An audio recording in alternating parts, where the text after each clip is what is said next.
This is HudsonRiverRadio.com. Ski Barn, live life outside. The snow has started to fly in the Northern Territories. Stop by at Ski Barn for the best gear to make sure you're ready for that early powder.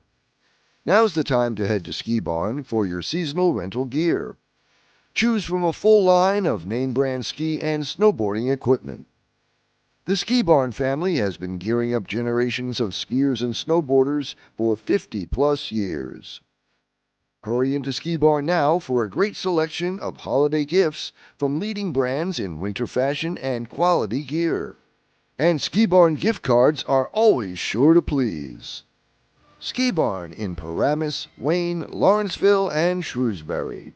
Or online at skibarn.com. The Ski Barn team wishes you and your family many blessings for the holiday season. Ski Barn, the goods, the people, the passion.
And now, ladies and gentlemen, it's time for Angel Quest with Karen Noe on HudsonRiverRadio.com.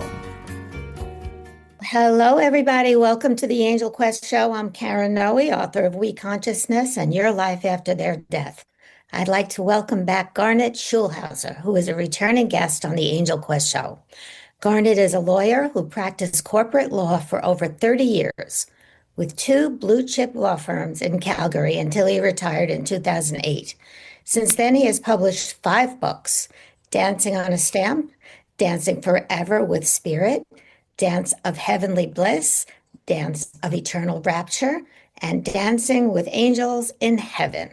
These books recount his dialogue and astral travels with his spirit guide, Albert, who confronted him on the street one day, disguised as a homeless man.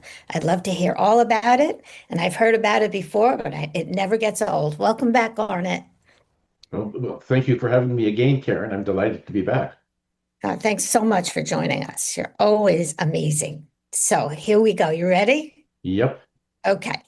So let's talk about your latest book today, Dancing with Angels in Heaven, where you recount your most recent astral travels with your spirit guide, Albert. Can you tell us how you first met him? Sure. Well, it was back in 2007. I was still practicing law in Calgary, and I was walking down the street one sunny afternoon in May, a pedestrian street where there's just pedestrians, no vehicles, whatever. And all of a sudden, seemingly out of nowhere, a homeless man just jumped out of the shadows and stopped me in my tracks, stopped me right in front of me. And he looked like a typical homeless man with long, stringy hair, scraggly beard, dirty, slept-in clothes. And I didn't go around him. Like usually I would encounter people, homeless people in the street, and I would just sort of walk around them because I knew they were panhandling for money. But this guy was different. He had these amazing, sparkling, dazzling blue eyes, much like yours, Karen. And and he, but your viewers can't see your eyes. But in any event, he had these amazing blue eyes that was sending me a wave of, I can only describe it as being pure, unconditional love. And it infused my whole body with an amazing sense of peace and security and well-being. I'd never felt anything like this before. It was amazing. It was like, whoa, can I just stay here forever? So I was like a deer caught in the headlights. And after a while, he broke the spell by saying to me, "Why are you here?" And then he immediately turned around and went into a nearby store. Well, after some point in time, I don't know how long, when I finally collected my wits, I decided to go in the store to find him. I thought, I need to find out who this guy was and why did he stop me. So I went into the store. He was nowhere to be seen. I went back out on the street, walked up and down for several blocks, hoping to find him, but he had disappeared into thin air. Basically, couldn't find him anywhere. So I resolved that night that the next day I would go back and try to find him. So I went back to the same street, same time of day, hoping to find this man. Walked up and down for several blocks trying to find him. I was about to give up hope when I saw him sitting all alone on a bench. So I went up to him and I said, "Who are you and why did you stop me the other day?" And he said, "Oh, I'm a soul just like you. I'm here to help you on your journey." And so then my skeptical lawyer brain kicked in and I said to him, "Why do you think you can help me? It looks like you can't even help yourself. You've been sleeping on the street for weeks and you smell like a dead fish." Well, he Oh, he just gave me a big smile and he said, "Looks can be deceiving." He said, "You look like you're a successful corporate lawyer with everything under control, but we both know that's just a facade. You've been seeking answers, the big answers, the answers to all the big questions in life for the last number of years. Like, who am I? Why am I here? What's my life purpose? What happens to me when I die?" He said, "You've been seeking these answers, and so you can, if you want to, you can turn around and go back to your office and see if you can find those answers and all those emails from your clients waiting for you on a computer, or you can sit down and chat with me." Well, I knew that my intuition, luckily, was screaming at me, saying, "No, you're not going to find any answers on your computer. So let's sit down and talk to this guy." So I did, and we had a chat, and that was the beginning of a dialogue that went off and on for several months. He told me early on that his name was Albert, and he was really one of my spirit guides in disguise. And he told me that he was here to answer my questions, not just to satisfy my curiosity, but he wanted me to write a book about about what he revealed to me, so they'd be available to everyone. So I was taken aback by that because I had no thoughts ever of writing a book. I mean, I was just a busy corporate lawyer. But anyway, he got me thinking about it, and so the dialogue went off and on, as I mentioned, for several months. The first three times, he manifested as the homeless man, and I could see him, I could touch him. I touched him; he was real. But he later told me, or Albert later told me, that I was the only one who could see him. So nobody else would be able to see him at all, or touch him, or he was totally oblivious to everyone else except for me. And so he said that if someone had walked by the bench that day when I was talking to him initially, they would have seen me sitting on the bench all by myself, talking to myself, oh my because gosh. they couldn't see Albert. So anyway, that was the beginning of it. And after the first three encounters, he no longer bothered to manifest as the homeless man. He just was a voice in my head, and we communicated by telepathy. And when I said to him after, "Why did you show up? Why did you manifest as the homeless man?" And he said, "Well, if I had just started talking to you out of the blue as a voice in your head, you probably would have thought you're losing your mind." And that's true. I probably would have. And so that's why he used this homeless man manifestation to ease me into the conversation. Because then when he was talking to me telepathically, I recognized his voice. So I knew who he was. So that was the first encounter with him. And then after I finished the manuscript for my first book, he showed up in my life in a slightly different form. I was sleeping in my bed. Something made me wake up. I sat up in bed and I could see this ghost-like ethereal figure standing in the doorway of my bedroom. And when it moved closer to my bedroom, I could see it was my homeless man, Albert, still looking like the homeless man, but he was in astral form. So he was like semi-transparent kind of thing. And I said to him, what brings you here? And he says, "Oh, well, I'm going to take you on some astral trips on the astral plane, because I want you to write about what you see and what you talk, what you hear from other people, what you see. I'm going to take you to the spirit side, other places in the universe, and to other places on our planet. And I want you to write about what you see and hear. And you're not done with one book. You're going to write, three or four more," which again threw me for a loop because I wasn't expecting that at all. So he then literally reached towards me, grabbed my astral hand and pulled my astral body out of my physical body. I turned around and I looked, and my physical body was still sound asleep in bed, beside my wife and our little dog. They hadn't heard anything, and so they didn't even know. So we he led me up through the we floated up to the ceiling of my house, up through the clouds, and then my first stop was on the spirit side. So that's how I met him. And we went on a number of after that a number of astral trips to various places, and they all ended up, or not all of them, but most of the stories ended up in my books. And so that's what my last four books were about, is my astral trips with my spirit guide Albert. Beautiful. So the latest one is Dancing with Angels in Heaven. And in it, you describe an orientation class on the spirit side for souls who are contemplating coming to Earth. Can you tell us what happened in that class? Yeah, it was like in a big sort of a theater on the spirit side, and it was full of souls who had never incarnated on Earth before. And, like, many of them had incarnated on other planets and in our galaxy or in the universe, had never dipped their toes in the water of planet Earth. And so it was a very valuable class, because it's not Earth is a very difficult school.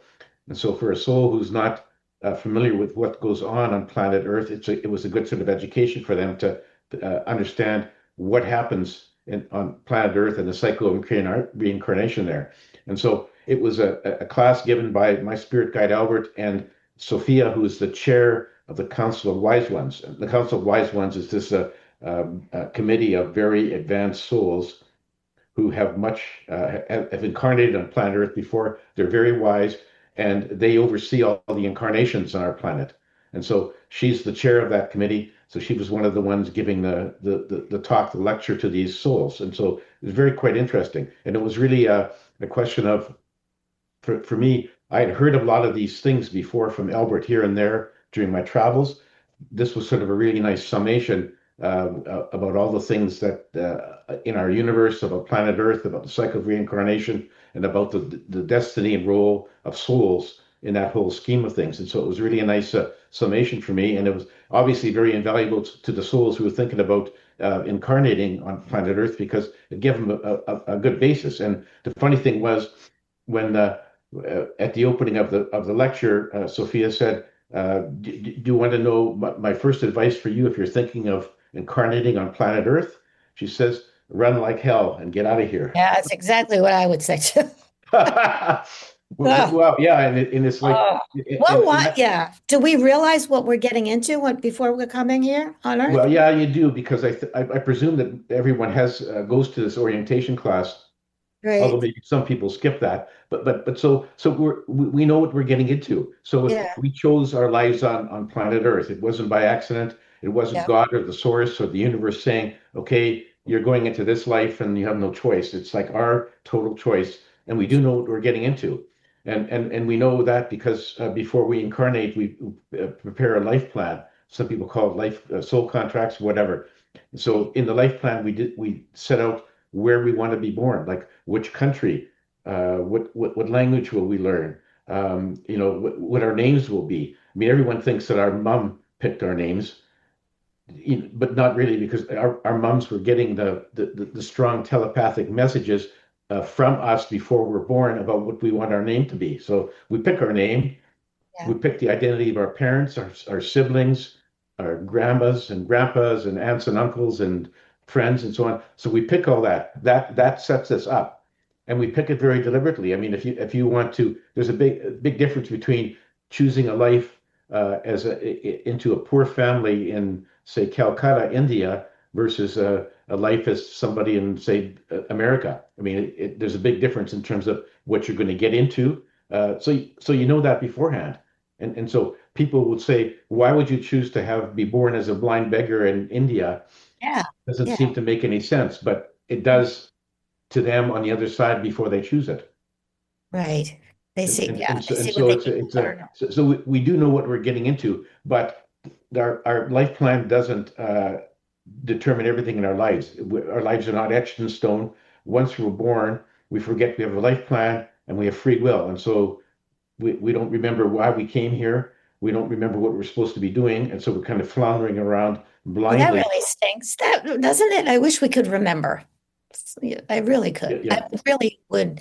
And also, what about other planets? Can we choose to incarnate on another planet? absolutely. Yeah, Okay. we absolutely can. There's billions and billions of planets that have life forms in our galaxy and in the universe, and we can choose to incarnate into any of those. And in fact, many of us probably have had previous lives on other planets before we chose Earth. And I don't know, are you aware of any of your previous lives, Karen? I'm pretty sure. I think, yeah, I don't feel like I'm from here, from Earth. I know it sounds crazy, but not to you, right? Mhm. I I don't understand the things that are happening on this planet. And, I'm all Yeah, about, yeah, and it's really and that's why Dolores Cannon, who I'm sure you're familiar with that name, yeah, she sure. says planet Earth is one of the toughest schools in the universe, and so we knew that before we chose it. Why the heck did I pick this life? Why? Why am I here?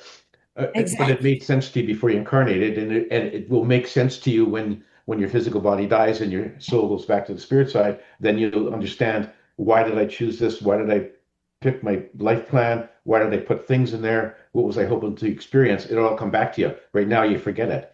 And I've asked Albert a number of times, why can't you tell me what's in my life plan? He says that would be too easy. He said it'd be like a teacher giving her students the questions and answers to a final exam before the exam. I mean, why write the exam? There'd be no point. And so Mhm. that's why it's so tough, is that we don't remember who we are, don't remember what we planned to do once we got here, and we don't remember where we're going after we die. And so you have to sort of flounder around. I mean, religions tell us that we're going to go either to heaven or hell. And that's not true, because there is no hell. There is no, right. No, and all there is the spirit side where we came from, which is our true home. And so no matter what we do here, we can't we can't go wrong and go lost. We'll always end up back in the spirit side. And then from there, we can decide, okay, do I want to jump back into the earth plane on another incarnation? Or do I want to go to another planet? Or do I want to just chill out on the spirit side? That's entirely our choice. And so this orientation class was really telling people what to expect on planet Earth, and how the whole cycle works. And so it was really good for them to understand what they were going to get into if they chose to go ahead with an incarnation. So it was really quite an amazing experience, actually. Very interesting. And then did you find out? I know there was a question I asked you to tell me what should I ask you? And you said, what is the origin of the universe? What is Right. the Well, origin? the universe, according to Albert, the universe started off as a singularity of energy with the source, really.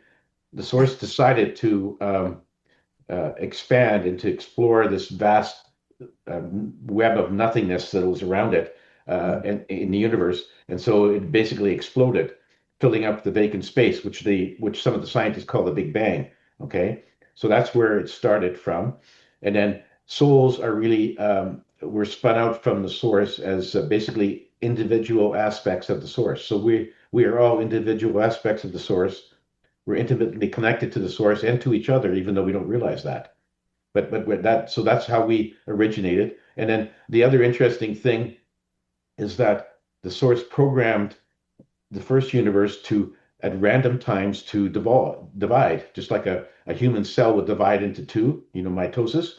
So the Okay. universe was programmed at random times to divide into two, and then those ones would divide at random times into other universes.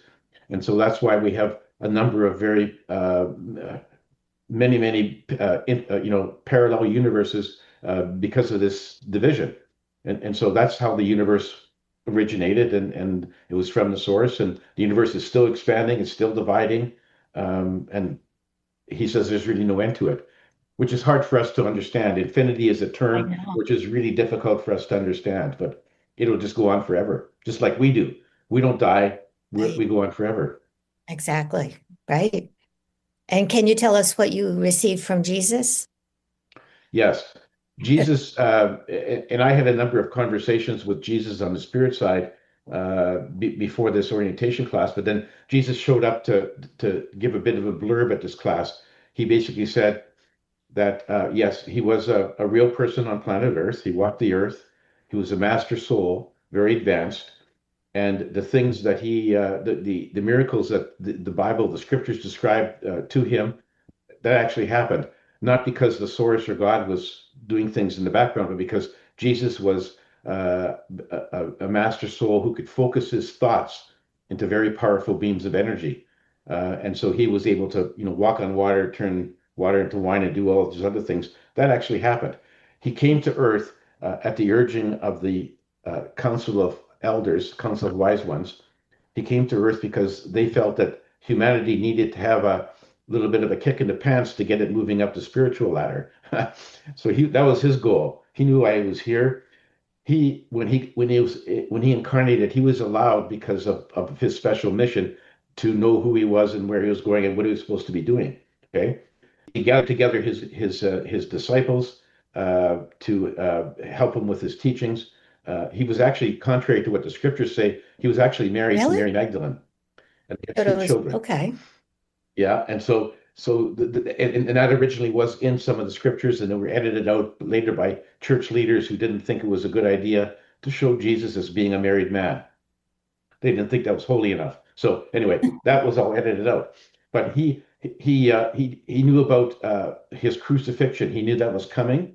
He could have prevented it, but he thought that being crucified would send the most dramatic sort of message to his followers that he was crucified, and then he rose on the third day and went back up to heaven.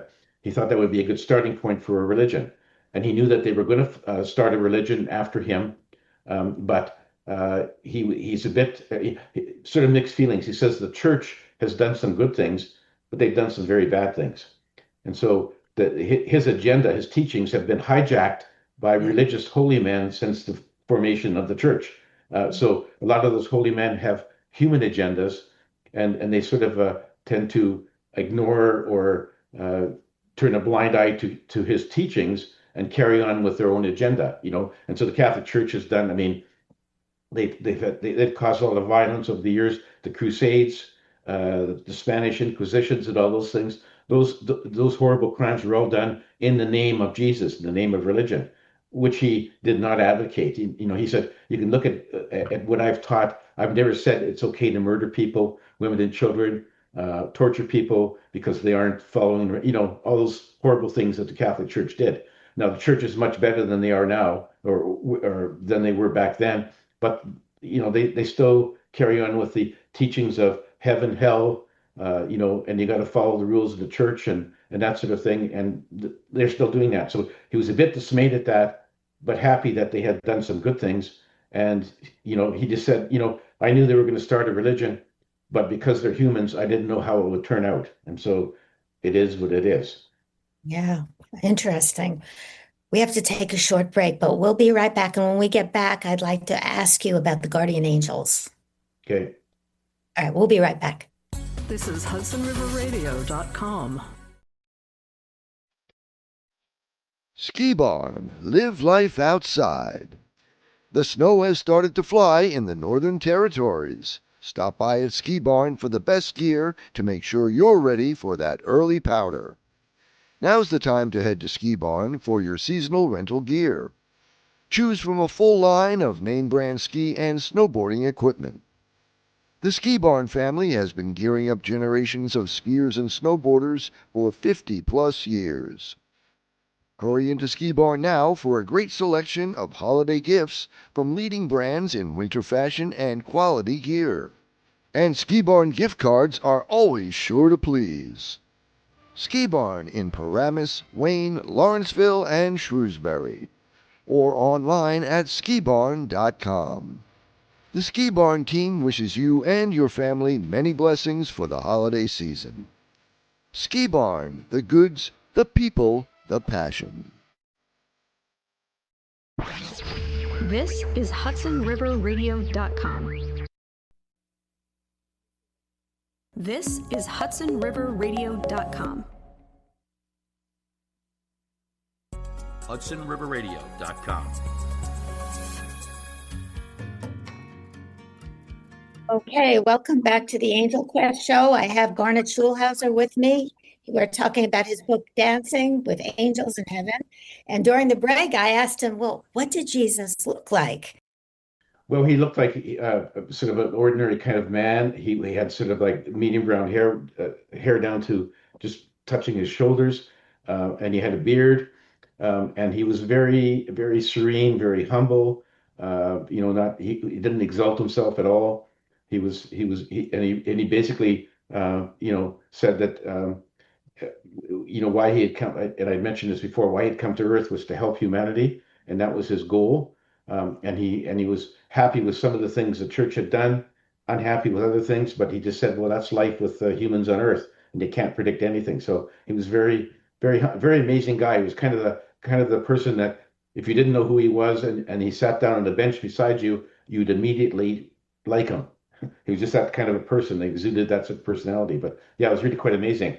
You'll find out for yourself, Karen, when you transition over to the spirit side. Did he have beautiful eyes too? Yeah, yeah. He had beautiful eyes, sparkling eyes, and he was not unlike Albert, really. He had those eyes, and he just exuded unconditional love, which of course that's all there is on the spirit side. But he was really, really good at it, and he was really. You just knew he was a special person. And if nobody had said this is Jesus Christ, I would have thought, wow, this is an amazing guy. I wonder who he is. But he introduced himself, and there was no mystery. Amazing. And you were mentioning he was with Moses, and what was that? Okay, well, at the very one of the very last trips that I describe in my book, Dancing with Angels in Heaven, Albert took me to a meeting, and there was Jesus Christ, Moses, and Muhammad were having a meeting with the Council of Wise Ones, and the topic of discussion was, should we send another Messiah to planet Earth? Because it seems like humans have a lot of issues, they have a lot of problems. Maybe we need to send another Messiah. And so the discussion went on. First of all, who would it be? Would it be Jesus? Would it be Moses? Would it be Muhammad? Where would they incarnate? Would it be into a man or even a woman? And so that discussion sort of went on off and on, and they were trying to decide if they should do it, where they should do it. And then at the end of the meeting, they decided that they think that was a good idea, and then they left. And I asked Albert, so when is this happening? Where are they going to be born? When can we see this? And he said, that's a secret. Nobody's going to know that. Oh, So I couldn't know that, but he was confident at some point they would send a Messiah, and it could be, born into a little girl somewhere in some country. It could be a man again, and we wouldn't know it until things sort of developed. So that was very encouraging, is that one of them was going to come back. It would be a good time right now on planet Earth to send that message. Absolutely. There's no question about that. Oh my goodness. Okay, so I'm really curious about the chief function of guardian angels. Right. Well, guardian angels, a lot of people think they have a guardian angel, and many don't. But so the function of guardian angels, and I got this directly from one of my guardian angels when I was in the spirit side, and her name was Anna Peel. Beautiful lady with she had the dressed in all in white, just radiant person. And so I had a chat with her, and I said, well, what do guardian angels do? And she says, well, their chief function is to make sure that souls, people on earth, don't suffer an untimely death. And I said, well, what does that mean? She said, well, all souls get to choose their exit point from their incarnation. Okay. So no one dies by accident. They die when their soul is ready to leave. And she said that everybody builds in 5 or 6 exit points in their life plan where they could, at that point, they decide, okay, I'm going to leave the incarnation or I'm not. So, your soul gets to choose when you die. Okay. And so she says that because humans have free will, everybody has free will. And so when you have the interaction of everyone with their free will actions where they don't really know what they're doing, she says, occasionally there may be a situation where your body might be in danger of being terminated, about being killed. Okay. And if that's not a time when your soul wants to exit, your guardian angel will step in. Okay. They can actually, they can either send you a telepathic message to change what you're going to do. So, for example, if you're on your way to the airport to catch a flight, and they can see that plane is going to crash, they will send you a message saying you should really change your flight, take a different one, whatever. If that doesn't work, they can actually make your tire go flat on the way to the airport, so you miss your plane. So they have various ways of doing things to keep you on track, and so that you don't perish until your soul's ready to go. And so I said to her, well, people die in car accidents every day. Isn't that an accident? She says, no. She says that those souls all chose to exit in that fashion at that particular car accident. And so when somebody dies in a car accident or plane crash or whatever, it's not because their guardian angel was asleep at the switch. It's because their soul had decided, let's use this as an exit point. And so their chief function is to watch over us, protect us. But eventually, when our souls decide to go, they'll just let our body die, and we transition to the spirit side. So that is the chief function of a guardian angel. I said to Anna Peel, well, that seems good, but I don't think you had ever had to bail me out of any trouble during my life. Not that I could recognize any. And then she named off 5 or 6 different Really? points in my life where she did intervene, and of course I didn't know. And And so you don't that's remember? really a happy tale. Everyone has at least one guardian angel, and that is their function. And they're there to protect us. But when the time comes and your soul says, I want to exit, then they let that happen. I heard from several of my clients for 9/11 that they weren't able to get to work that day. They had a Yeah. flat tire, like you said, or they became ill that morning and they were saved. So exactly, it's That amazing. was that was their guardian angels working behind the scenes. Yeah, Behind the scenes, amazing. exactly. Okay, what are walk-ins? Okay, well, this is an interesting point. In most cases, a soul will join up with a human baby at the birth point. Sometimes they'll jump into the fetus before birth just for a little while to kind of test the waters, but they join up permanently, according to Albert, when the baby comes out of the birth canal. And so, for the most part, a soul will stay with that entity from birth until death. So the one soul going on. Sometimes a soul sort of partway through the life will decide, okay, well, I've done everything I want to experience in this particular lifetime, so I'm going to leave. So rather than having that human body die at that point in time, sometimes there's another soul who will say, well, hold on, I will take your place because I don't need to start life from a baby. I'm going to start it at, say, 55. And so I will take your place in that soul. So there's a switch. The soul who wants to leave leaves, and the new soul comes in and takes the place. This often happens after a tragic accident when somebody's sort of almost dead on a hospital bed. The switch occurs, and sometimes that person's family will notice a difference in their Yeah. personality. Yeah. And oftentimes it's because, well, guess what? There's a new soul here now. So that is what a walk-in soul is, and it's sort of a very convenient mechanism to allow one soul to exit, another one to come in without having to start from scratch as a baby. And so that happens. I don't know how often it happens, but there's been a lot of stories about. I mean, I'm sure you're aware of them, Karen, about people having walk-in souls, and so that's what they are. Usually what happens, what I've heard is after a person becomes a walk-in, yeah, they change their personality, they become more psychic.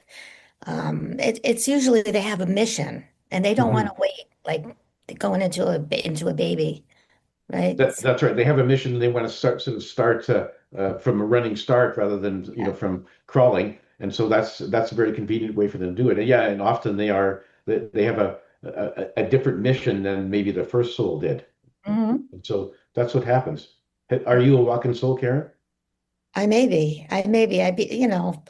wasn't in an accident or anything, but I had an experience, a spiritual experience. And right after that, I became a vegan, became more psychic and so forth. My mission changed. Unfortunately, I got divorced after that, and we're friends and everything, but Mhm. it seemed different, almost like I was a different person. So whether I'm a walk-in or not, I'm not sure. You'll find out when you transition to the Yeah, spirit side. Yeah. right, right. Okay, can you tell us what you learned about the new Earth? Right. The new Earth is our planet in a higher dimension, higher vibration dimension. So it's called New Earth, but it has existed at the same time as our old Earth. So it's always been there, and it's a very high vibration environment. I got a trip there with Albert to the New Earth, it's a great place. People there, there's no negative emotions. People are very kind to each other. There's no crime. There's no need to work. It's a very sort of it was a very sort of a kind of a back to nature kind of a place. Didn't have much technology, but the people there lived for a couple hundred years. They had learned how to slow down the aging process and get rid of most of the diseases. So it was a very sort of bucolic, harmonic society, and it was a wonderful place. It was just like totally contrast to our old Earth, and so and how the people get there is that you have to raise. We can all get there if we do the right things. You have to raise your vibrations enough to match the vibration level of the new Earth.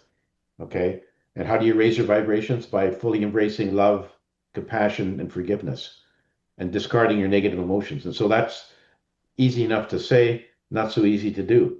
Okay, so and there are examples. I mean, there's people that rise up to the new earth all the time.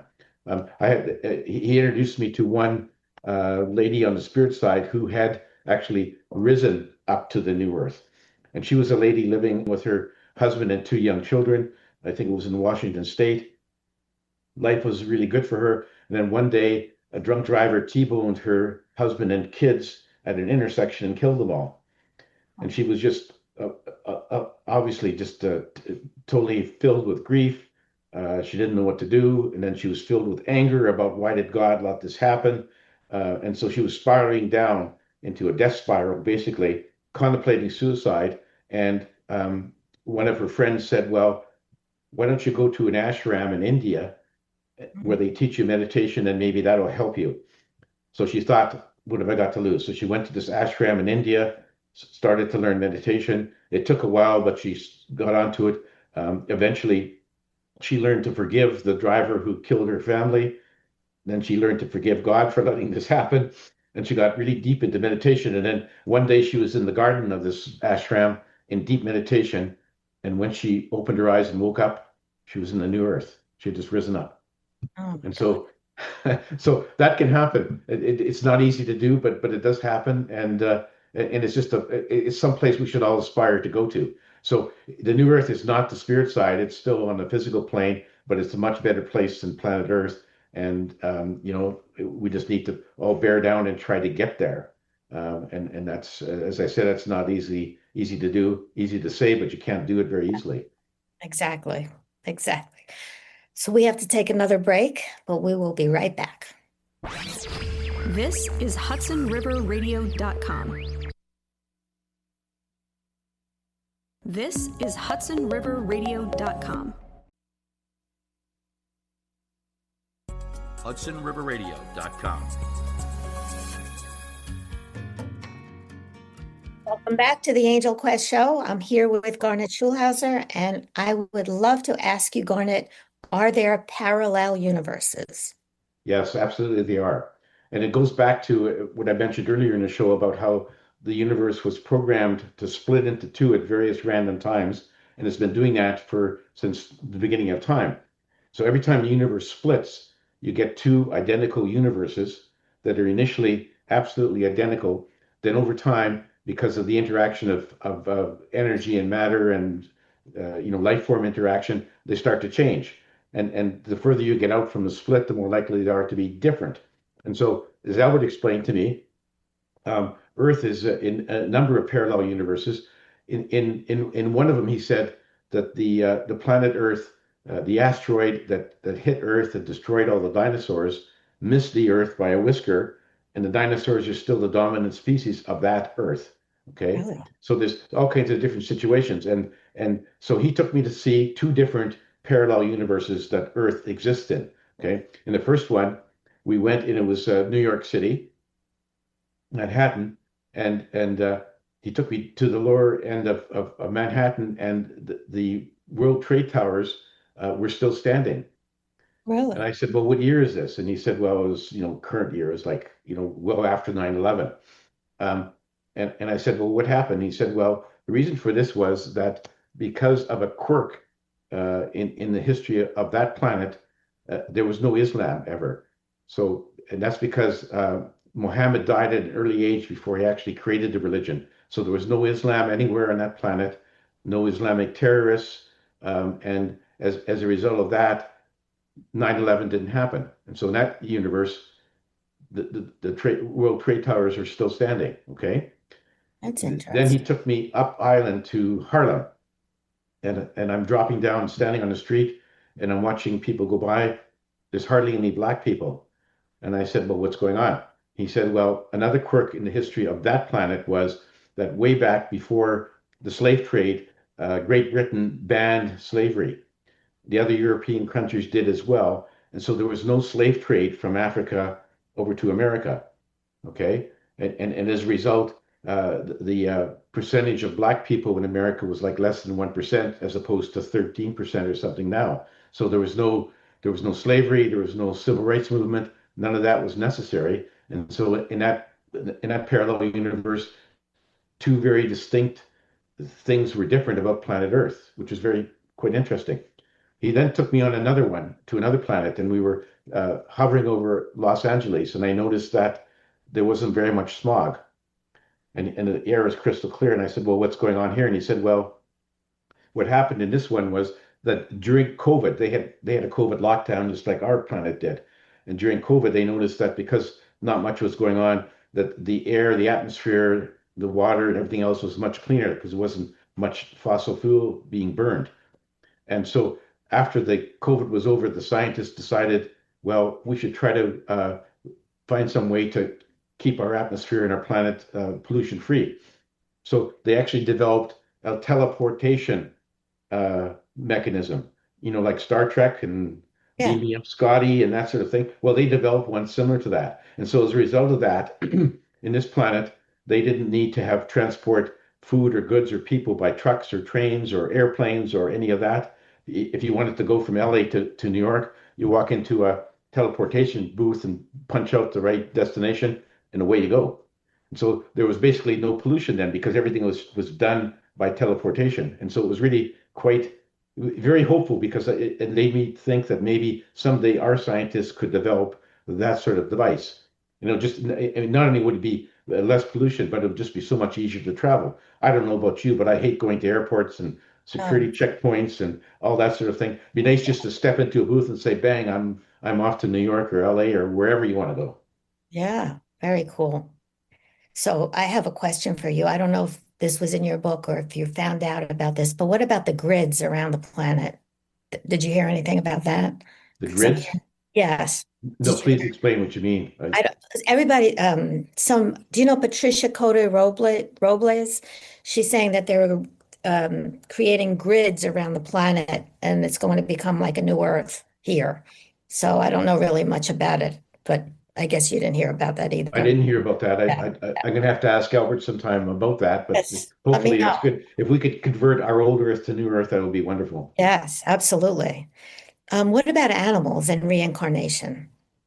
Well, animals have souls, Yeah. and a lot of people, don't realize that. Some people think that animal souls are a special, different kind of soul, but they're not same as us. Yeah, and in fact, a lot of us humans have incarnated as animals before we incarnated as humans. Oh, It's really? our choice. Yeah, and so not just because if you're new to the planet Earth, sometimes souls want to just dip their toe into the water before they jump all the way in. So incarnated as an animal is much simpler. I mean, the life of a rabbit is much simpler than the life of a human. You can, if you're a rabbit, all you have to worry about is where's my next meal and how do I avoid being eaten for dinner. So Right. it's very quite simple. Whereas humans, we have to worry about, raising kids and mortgage payments and saving for retirement and all the other stuff that we have to go through. So a lot of people will start off with a simpler life and then move on up to humans. And so, yeah, they absolutely do have souls. I remember when I first asked Albert the question, do animals have souls? He said, you need only look into the eyes of your little dog to find your answer. And it's true. You just look into your eyes of your dog or your cat or any animal and you realize there's a soul there. Okay. Absolutely. And so a lot of people get upset at that notion. They think, well, there's no way I'm going to come back as a snake. And I said, no, it's your choice. You don't have to come back as anything. And furthermore, most of the time it's a progression upward from an animal to a human as opposed to going the other way. But so A lot of people are just concerned about that. It's, some of the Eastern religions, as you know, will say that where you have to reincarnate and you're forced to do so is based upon how you live your current life. And so if you're a bad person, then your next life will be as a cockroach. If you're a good person, then you get a cushy life, That's just that's nonsense. That doesn't happen. We all get to choose where we're going, where we want to incarnate, and nobody forces us to do it, no matter how bad we were in our previous life. And the animals choose what they would like to be. So a rabbit can become a dog. And Yes. Yeah. okay, that's very Yeah, cool. absolutely. So the hour goes by very fast. We're almost done. I would like to ask you, is there anything else you would like to share with us that we didn't cover yet? No, other than except that a lot of people have asked me, why do I have the word dance or dancing in all my books? Hmm. And let me tell you, the reason for my first book title, Dancing on the Stamp, was because I was complaining to Albert early on about something wrong going in my life. And he said, well, your problem is that you're like, he says, I'll give you a metaphor. He says, imagine that you're in a big, beautiful ballroom and the hardwood floors are gleaming from the light streaming into the windows. There's a big dance band playing amazing music, and everyone around you is up swirling around the whole ballroom. He said, but your problem is you're standing in one spot like you're wearing shackles. And he said, you need to break out of your shackles and quit dancing on a stamp. Uh, That's where the first title came from. And then in terms of the rest of them, Albert has said to me, life on earth is a dance.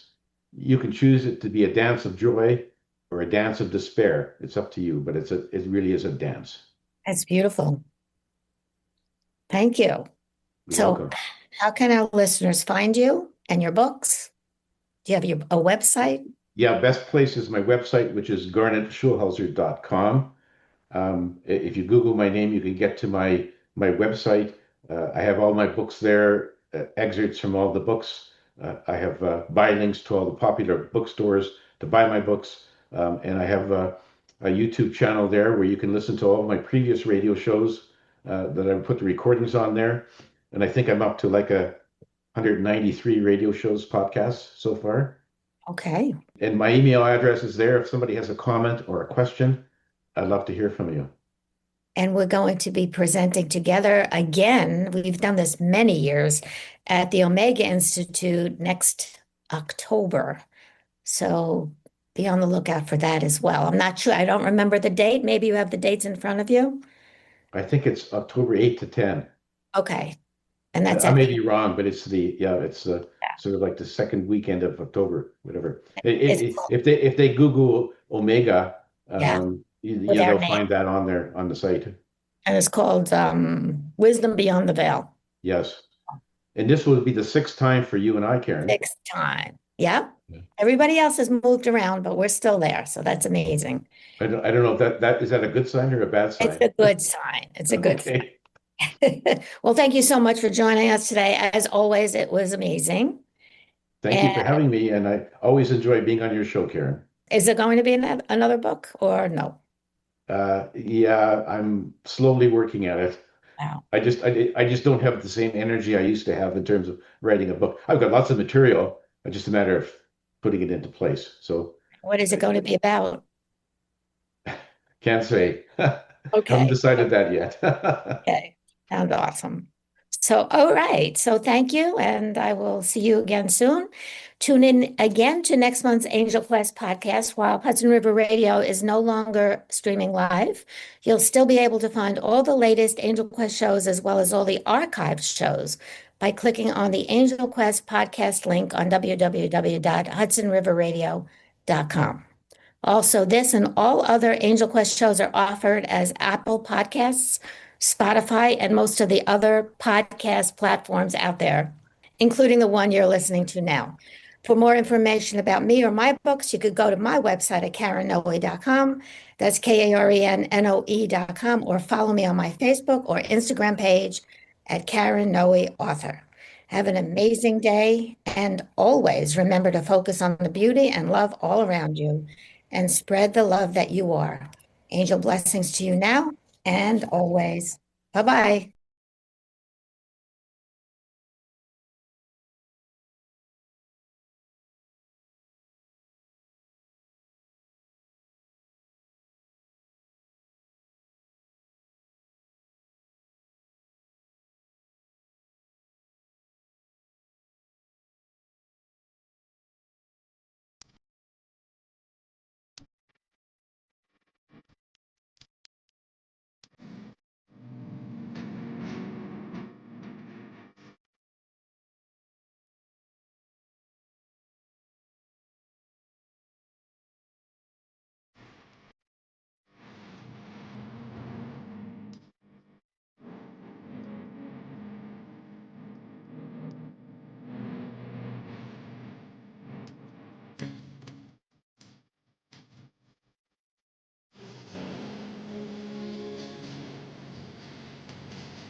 HudsonRiverRadio.com.